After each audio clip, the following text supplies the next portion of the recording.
हम कह रहे हैं कि हम साल भर में पलायन रोक देंगे। तो आप पहले आंकड़े समझिए कि रोजगार कहां पर है। जो लोग भी कहते हैं कि हम सरकारी नौकरी दे देंगे, आप सुन रहे हैं बिहार में बहस चल रहा है पिछले 2 बरस से कि हमने 5 लाख नौकरी दिया कि 10 लाख नौकरी दिया। एक आंकड़ा आपको दे रहा हूं, बिहार में 75 साल में मुख्य सचिव से लेकर चपरासी तक अगर जितने भी सरकारी कर्मी हैं, संविदा कर्मी इंक्लूडेड, सबका गिनती कीजिएगा तो बिहार में 23.25 लाख लोग ही सरकारी नौकरी में हैं।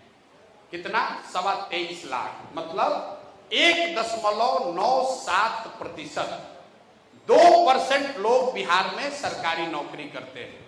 अब आप अंदाजा लगा लीजिए कि पिछले 3 बरस से बिहार में खाली यही चर्चा चल रहा है कि हम 10 लाख नौकरी दिए कि 5 लाख दिए। भाई टोटल 23.25 लाख लोग ही नौकरी करते हैं। कि मेरा आंकड़ा नहीं है, जो सैलरी जाती है, सीएजी जो ऑडिट करता है, ये उसका आंकड़ा है। और क्या बिहार में बहुत वैकेंसी है? जो अभी लोग बता रहे हैं राजद के लोग की बड़ा वैकेंसी है, तो मैं आपको देश का आंकड़ा दे देता हूं। देश के स्तर पर 3% लोग ही सरकारी नौकरी करते हैं, 3% लोग। तो इसका मतलब यह है कि सरकारी नौकरी बिहार में बेरोजगारी खत्म करने का जरिया नहीं हो सकता है। इससे आप 2 या 3% लोगों को ही रोजगार दे सकते हैं। दूसरी बात, लोग कहते हैं इंडस्ट्री से हो जाएगा। यह भी बहुत बड़ा भ्रम है लोगों का कि फैक्ट्री लगवाइए। आप कितना भी फैक्ट्री लगा लीजिएगा, जो अगर इकोनॉमिक्स को आप समझते हैं, इकोनॉमिक्स को समझने वाले कुछ लोग तो जरूर होंगे, जीडीपी जो है वो 3 भाग में है, एग्रीकल्चर, मैन्युफैक्चरिंग और सर्विस सेक्टर। तो एग्रीकल्चर और मैन्युफैक्चरिंग दोनों को मिला दीजिएगा तो भी वो 35 से 40% ही होता है।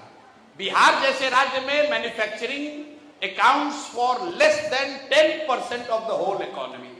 तो अगर आप बहुत फैक्ट्री लगा भी दीजिएगा तो भी 10-20 हजार, 2-4 लाख, 10 लाख, 5 लाख लोगों को नौकरी दे सकते हैं।